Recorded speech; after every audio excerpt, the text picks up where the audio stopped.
kinyuma sitwaenda na haki. Ufisadi wewe, webaki nyuma sitwaenda na haki. ufisadi wewe, webaki nyuma sitwaenda na haki. ufisadi wewe, webaki nyuma sitwaenda na haki. sote iya yawe, Ya ya ya ya ya ya ya ya. oh iya yawe, Ya ya ya ya ya ya ya. ikija mbele yetu, Kanyaga, kanyaga, kanyaga, kanyaga, na sote tuko tayari. Fantastic. Thank you very much. Colleagues from the Third Estate, members of the media and fellow taxpayers, Happy New Year from Okoa Uchumi. But we have started the year already. Karibuni to our press briefing this afternoon, and thank you very much for making time. My name is Diana Gishengo. I'm the Executive Director at the Institute for Social Accountability, TISA, which contains Okoa Uchumi. And I'll ask colleagues to introduce themselves. We'll do introductions of the people who are seated. The ones who are standing have said that they are okay for today. Thank you. Good afternoon. My name is Alexander Reddy. I'm the head of programs at the Institute for Social Accountability. Good afternoon. My name is Annette Nerima with the Kenya Human Rights Commission. Good afternoon. My name is Mercy Kichengi, Program Coordinator at Action Aid International Kenya. Good morning, my name is Mark from Kongamano la Mapinduzi. Good afternoon. My name is Wanjamena. I'm a member of Okoa Uchumi and the team leader at the Hummingbird Grassroots Center. Great. We'll go straight into the statement, and then as we take questions from you, we will then have introductions from your end. Okoa Uchumi statement. Kenya Istahili Heshima. How dare you, the government leaders that we employed, propose more debt and taxes while we lose most of our past revenue?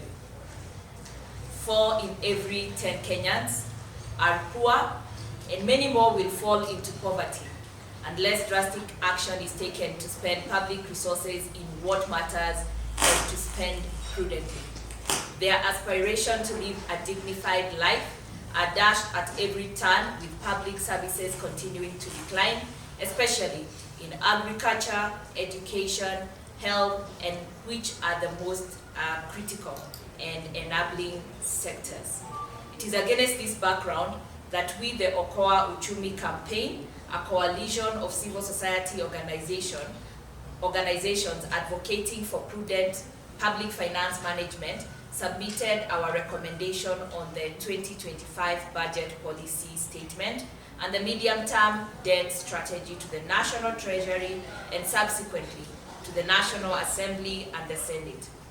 We reiterate the message that we delivered to the government in this particular press briefing.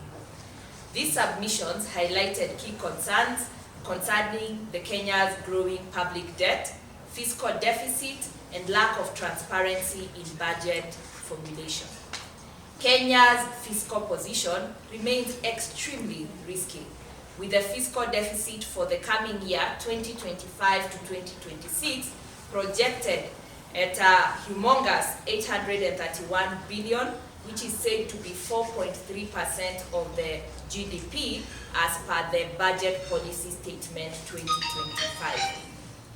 However, our computation indicates that that deficit could be as high as 5.1. This is due to the fact that the government revenue projections are overly optimistic, as they have always been, increasing the risk of additional borrowing to cover shortfalls. This poses a serious threat to the economic stability and increases the tax burden on already struggling Kenyan citizens and business, and puts our economic recovery at risk. Conversely, and especially this week, the coalition expresses profound concerns over the recent revelations contained in the Auditor General's report, and the subsequent report of potential executive interference with the Office of the Auditor General. The findings of the Auditor General's report, released on March 4th, exposed critical deficiencies in the implementation of the Social Health Insurance Fund and the Social Health Authority, She and SHA initiatives, and the Hustler Funds, among others. These revelations necessitate urgent and decisive action. We also demand immediate transparency and accountability from Parliament by acting on the findings of the report and sanctioning all ministries, departments, and agencies that are adversely mentioned. We want to point here that the business of Parliament is not to defend government, is to defend we the taxpayers who are their ultimate employers. We are deeply concerned that at a time when the Auditor General's office is acting independently and executing the mandate of the office as per the Constitution in bringing to the fore deeply needed scrutiny for all our public finances and various initiatives introduced across various sectors, they are met by attacks by Parliament and even some proposals that we have seen that may affect the independence that is already guaranteed in the Constitution, which we all voted for when the referendum was conducted in 2010.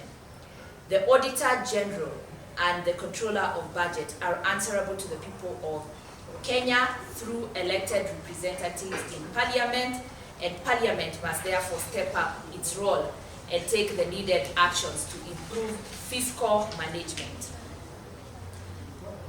It is against this background that we reiterate that our problem in Kenya has never been about revenue, it is about expenditure, which includes budgeted and legislated corruption. We would like to bring to your attention the following areas of concern that we have discovered in the budget policy statement and the medium-term debt strategy 2025. I'll ask my colleagues to come and delve deeper into each of the issues.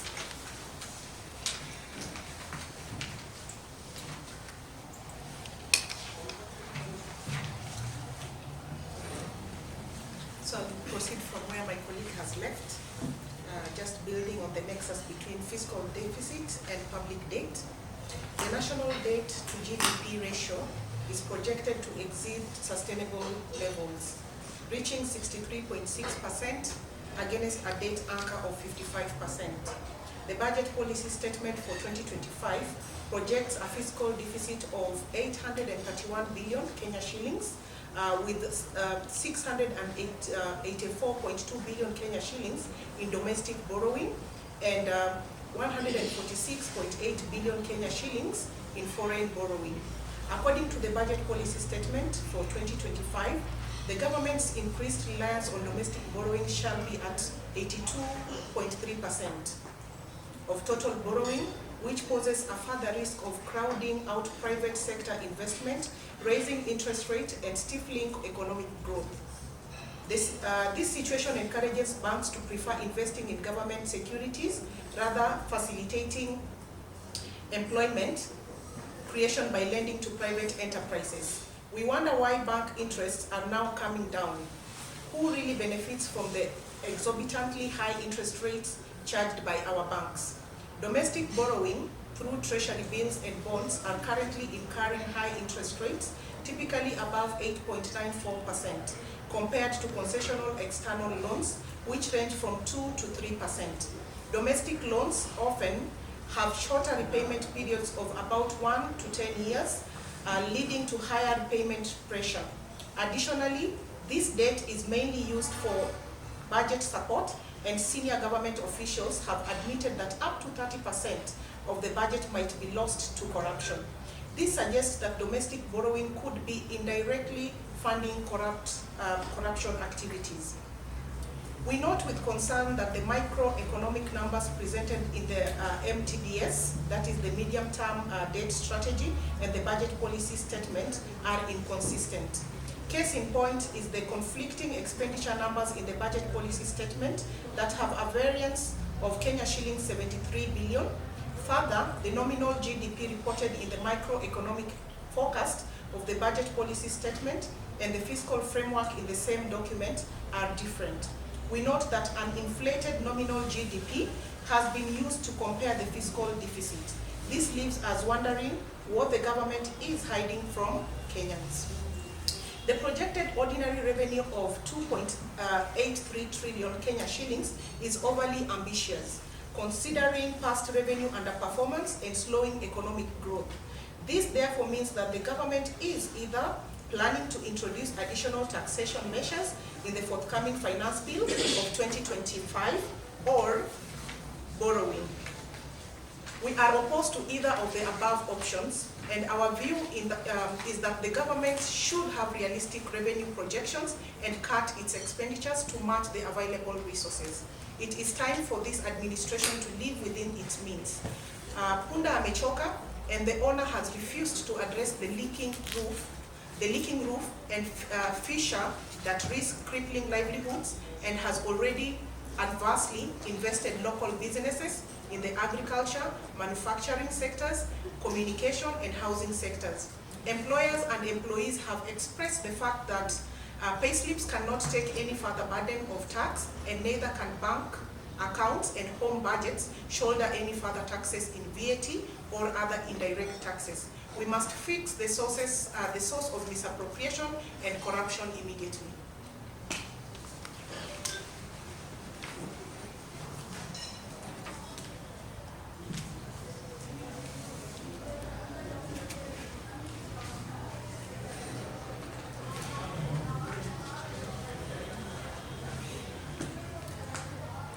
On the same, we note the removal of key recommendations from the midterm debt strategy 2025 document tabled in Parliament, such as the independence of Public Debt Management Office and monitoring of debt by the state-owned enterprises raises concerns about transparency and accountability. The government must publish debt agreements and provide a clear roadmap for reducing Kenya's debt burden through fiscal discipline and strategic borrowing. We note that allocations to agriculture, rural and urban development sector are declining from 3.2% to 3% as a ratio of total national expenditure. This is concerning because the percentage falls below the Maputo Declaration of 10% signed by African heads of state. According to the Economic Survey 2024, the sector contributed to 21% of the GDP in 2023. Conversely, based on the Abuja Declaration of 2001 that set health sector allocation at a minimum of 15% of the total annual budget is not met in the BPS 2025 projections. Despite forecasting an increase from 5.2% in the financial year 2024-2025 to 8% in the financial year 2025-2026 to health sector, this still falls below Abuja Declaration. The increases observed remain insignificant. Fiscal projections. The National Treasury should be mandated to revise its revenue and expenditure projections to align with the realistic economic conditions and avoid excessive borrowing. A forensic public debt audit should be expedited and its findings made public to enhance accountability in debt management. The Okoa campaign, Okoa Uchumi campaign reiterates its unwavering commitment to safeguarding public resources and upholding the principles of transparency and accountability. Fiscal discipline through expenditure rationalization, improving revenue collection, and engaging citizens in the budget-making process will ensure that resources are allocated efficiently and effectively. The Okoa Uchumi campaigns remains committed to advocating for responsible fiscal policies that promote economic sustainability, social equity, and good governance. We urge the government to prioritize the interest of Kenyans by taking immediate action to address concerns raised and to ensure that Kenyans about 30 organizations based in different parts of this country. We now welcome your questions.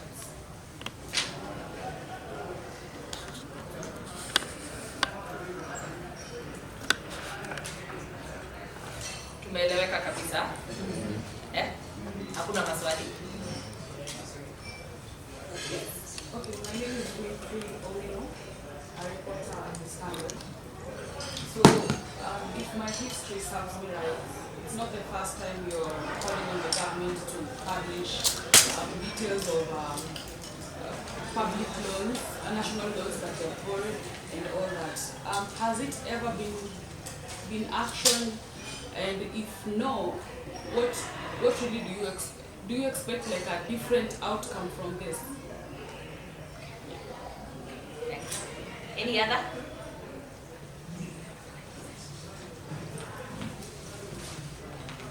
Then another one, on the establishment of an independent office that will be in charge of public debts. Could you just maybe paint a picture of what you propose? Should it be run by state officers or should it be run by experts? Just paint for us a picture of what the proposal you want looks like. Okay. I'll attempt the first one and then I think my colleague Alex will come in and take the second one.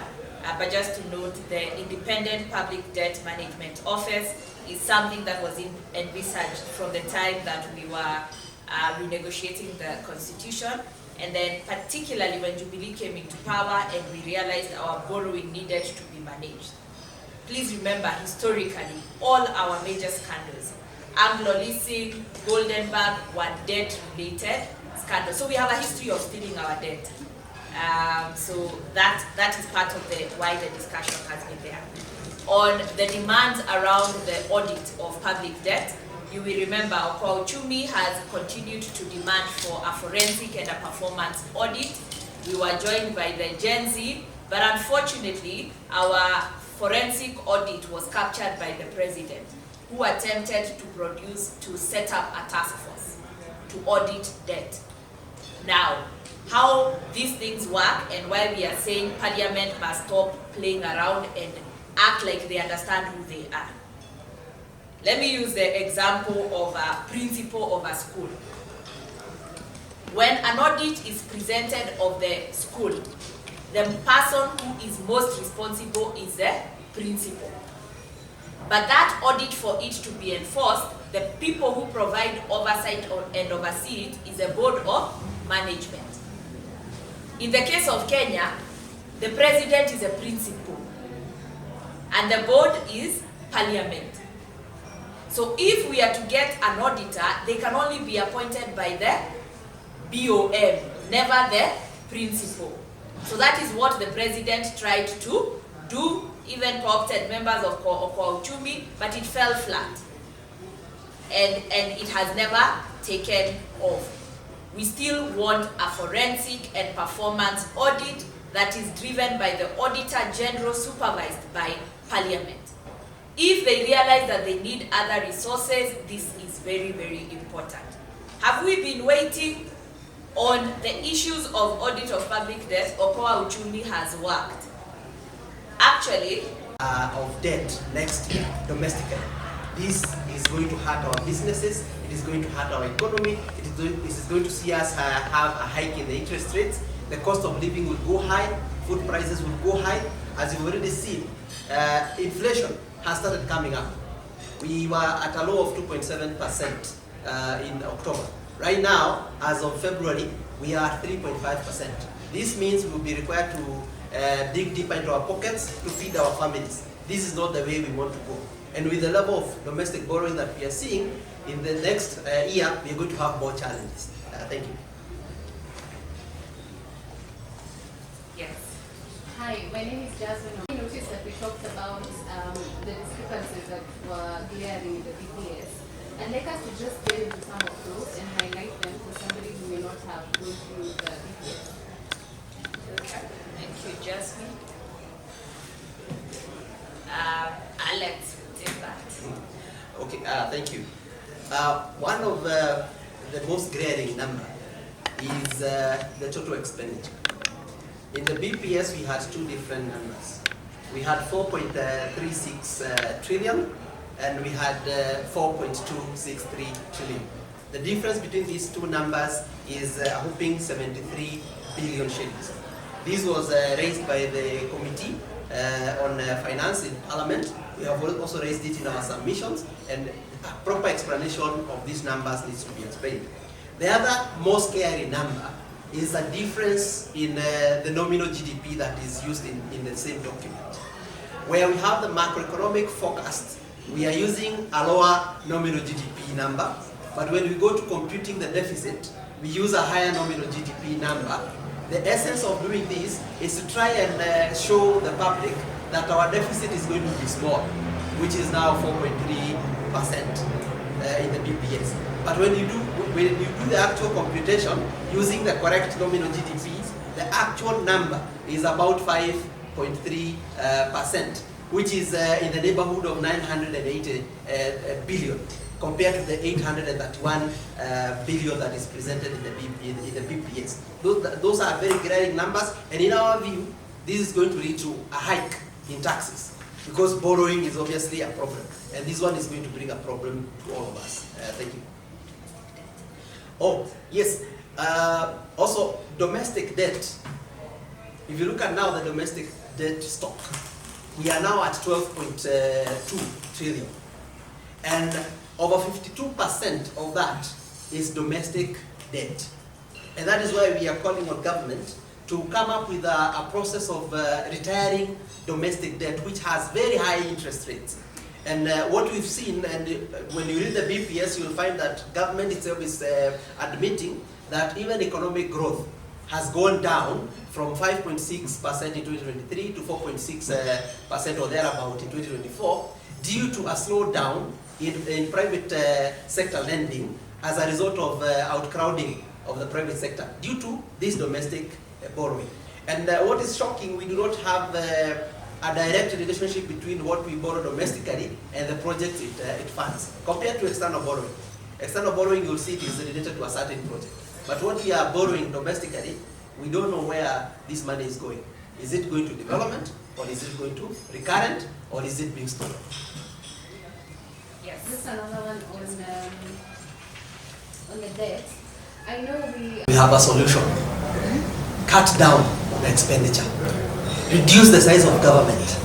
Why do we need all these state departments? For instance, the Ministry of Health. Why do we need 2 state departments with 2 PSs? Ministry of Foreign Affairs. Why do we need 2 state departments with 2 PSs? We can have 1. Why do we need all these ministers? The Constitution says we can survive with 14. Why do we have to have 21 or that number? 26. There are 26. And the ladies here will tell you that we are already having a problem. This is the Women's Month, and we do not have a CS gender. We have an acting CS gender. Why do we have to have this bloated government? You will recall last year we were told that the number of advisors would be cut down. We've seen an increase in the number of advisors. Let us cut down on our expenditure, and we will not have a problem. Yes. We live within our means. Yeah. Let us ensure that the Auditor General gives us that we have not lost any money. Imagine the findings of the Auditor General's report per sector. Travel alone, we've lost 6 billion. What would we have done with that particular 6 billion? And let's see what exactly it means for us to be working with 82% domestic borrowing. First, domestic borrowing is the bonds that they float. From there, we will not trace whether it built a dam or anything. It disappears. For the longest time, domestic treasury bills and bonds go for 15%. Foreign loans go for 2%. Whenever that happened, me, a mama mboga, me, a holder of a payslip, I borrow at 23%. If we increase it to 82%, it therefore means governments, SACCOs, Insurance companies, money market funds will not do anything else other than lend to government. We are looking at an economic collapse. Lower taxes, stop stealing. If you cannot run the government properly, step aside, let experts and people who care about Kenya run it. I might also add, like in our presser, we said that our problem really has never been revenue per se, but expenditure, which includes budgeted and legislated corruption. Just the other day, we saw a head of state giving a gift of 20 million and promising 100 million. Come. Okay.